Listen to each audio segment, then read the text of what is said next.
Les Africains doivent apprendre à soutenir les entreprises de leurs frères. Je l'ai déjà dit dans le passé, je le dirai encore une fois. Comme vous le faites pour Zara, KFC et Starbucks, soutenez les entreprises de vos frères sans demander de réduction. Ayez la classe, l'élégance d'acheter chez vos compatriotes sans négociation. Vous savez, l'année passée seulement, les petites entreprises chinoises ont fait 80 milliards de revenus en Afrique seulement.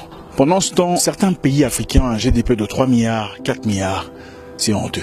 Écoutez, vous serez toujours esclaves des étrangers si vous ne dépensez pas l'argent chez vos frères. Les peuples noirs sont les seuls qui, quand ils dépensent leur argent chez leurs frères, ont soit l'impression de le perdre ou de leur faire faveur. Nous faisons partie d'une société triste et hypocrite. Vous laissez les entreprises de vos frères pour aller dépenser ailleurs. Mais vous préférez aller dépenser votre argent chez les Libanais ou les Pakistanais. Votre collègue de classe a le produit que vous cherchez.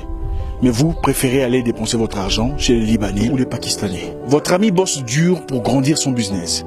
Et vous faites un effort pour qu'il ne progresse pas. Et si vous demandez à ces personnes pourquoi vous n'achetez pas chez vos frères, ils vous diront, les Noirs ont un mauvais service, les vendeurs sont impolis, elles n'ont pas de sympathie.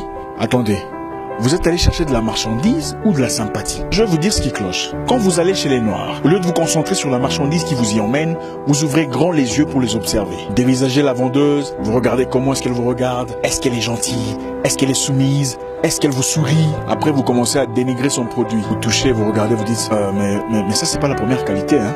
Est-ce que c'est l'original? Je suis sûr que ça perdrait tout son éclat après le premier lavage. C'est du coton ou du nylon? Ça, ce n'est pas un produit de l'Indonésie par hasard. Non, Kuala Lumpur, Bangladesh. Après avoir dénigré avec condescendance la qualité de son produit, vous commencez le rabattage. Vous dites, oui, c'est bien, mais à ce prix-là.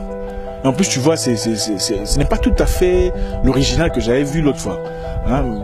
Diminuez un peu, s'il vous plaît. Vous entrez dans la boutique de quelqu'un, vous le scannez de haut en bas. Vous vous attendez à ce qu'il s'accourt vers vous pour vous saluer. Vous commencez à dénigrer ses œuvres, à torpiller la qualité de son produit. Ensuite, vous commencez à négocier les prix de manière irrationnelle pour satisfaire votre crevardise. Et après, vous vous étonnez quand vous donnez une réponse brusque. Écoutez, les Libanais sont gentils avec vous seulement parce qu'ils savent que vous allez acheter. Allez chez le Libanais et commencez à débattre comme vous faites chez les Noirs. Allez chez le Chinois et demandez des réductions absurdes pendant 30 minutes et regardez comment il vous traite. Quand un Noir entre dans la boutique d'un Noir, il veut faire un commentaire même sur la couleur du mur. Et si le propriétaire dit non, c'est la couleur que je préfère, le client le traite d'orgueilleux. Mais c'est sa boutique. C'est sa boutique, il en fait ce qu'il veut, il met ses couleurs, son prix, son tout. Ça lui appartient. Les Noirs vendeurs sont frustrés parce que vous venez vous parler trop, mais vous n'achetez pas. Vous touchez les produits gauche-droite, vous demandez des réductions, quelquefois ridicules, et à la fin vous dites « je veux revenir » pour ne plus jamais revenir. Les vendeuses africaines sont frustrées parce que vous venez dans leur boutique avec votre ego et vous espérez qu'elles soient soumises à vos caprices. Vous ne faites jamais autant de caprices dans des restaurants français. Le service n'est pas toujours impeccable dans les établissements belges, mais vous n'osez jamais vous plaindre. En tout cas, pas autant que vous le faites pour les Africains ou les Noirs. 15% de croissance, c'est énorme. Je n'ai rien contre les Chinois, mais les petites entreprises chinoises ont fait 15% de croissance en Afrique l'année dernière seulement. Vous savez pourquoi? Parce que vous préférez aller faire vos ongles chez les Chinoises que chez vos sœurs qui sont là depuis des années. La seule façon de faire de la fortune, c'est de garder de l'argent au sein de la communauté. Écoutez, il n'y aura jamais de jeunes millionnaires africains si ces jeunes africains dépensent leur argent ailleurs. C'est un principe économique qu'ont très bien compris les Juifs. L'argent juif circule entre 17 mains juives avant d'aller ailleurs. Donc, pour acheter son pain, le juif préfère aller acheter chez un autre juif. Pour acheter du beurre, il va chercher du beurre chez un autre juif. Le juif ne dépenserait pas son argent ailleurs si un autre juif peut lui fournir ce qu'il cherche. Ils ne vont pas chez leurs frères pour chercher de la sympathie. Et ils n'ont pas toujours des expériences plaisantes pendant toutes ces transactions. Ils ont compris que coûte, vaille que vaille, l'argent doit rester entre leurs mains. Le noir généralement est émotif.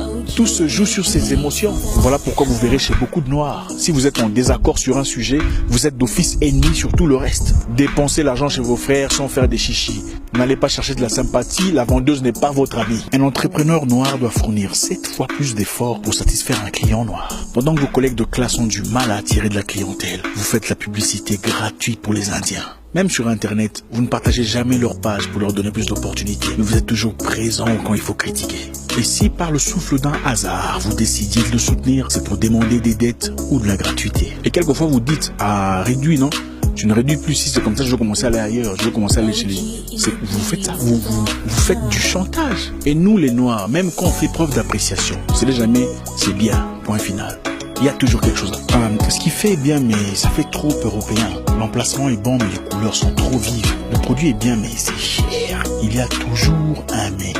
Il faut arrêter ça. Vous faites des remarques quelquefois inutiles et quand le propriétaire n'est pas prêt à vous écouter, il est orgueilleux, il n'aime pas les remarques. Quand vous allez dans les business des Européens, vous faites des remarques. Vous ne faites jamais de remarques négatives aux vendeuses françaises. Il y en a qui sont impolis, mais combien de fois vous vous êtes plaint? La plupart des gens ne veulent soutenir leurs frères parce qu'ils ont peur qu'ils deviennent plus que ce qu'ils sont aujourd'hui. Je ne dis pas que les commerces noirs sont irréprochables, loin de là. Je dis qu'il veut noyer son chien, l'accuse de rage. Il y a une maman en Belgique qui vendait de la nourriture africaine, elle est tombée en faillite parce que les Africains de son pays ne vont pas acheter chez eux. Parce que ses compatriotes refusent catégoriquement d'acheter leur bouffe nationale chez elle et préfèrent aller acheter chez les Pakistanais. Incroyable. Écoutez, si nous achetons chez nos frères et nos frères nous priorisent, nous deviendrons riches très vite. Je remarque tristement que la plupart des jeunes entrepreneurs africains qui réussissent sont taxés d'orgueilleux, de prétentieux, de menteurs, de manipulateurs. Bien qu'il y ait des cas où le service est vraiment insupportable, la plupart de nos absences est due à la mauvaise foi. Mon nom est Zach Poincassa, le guerrier noir.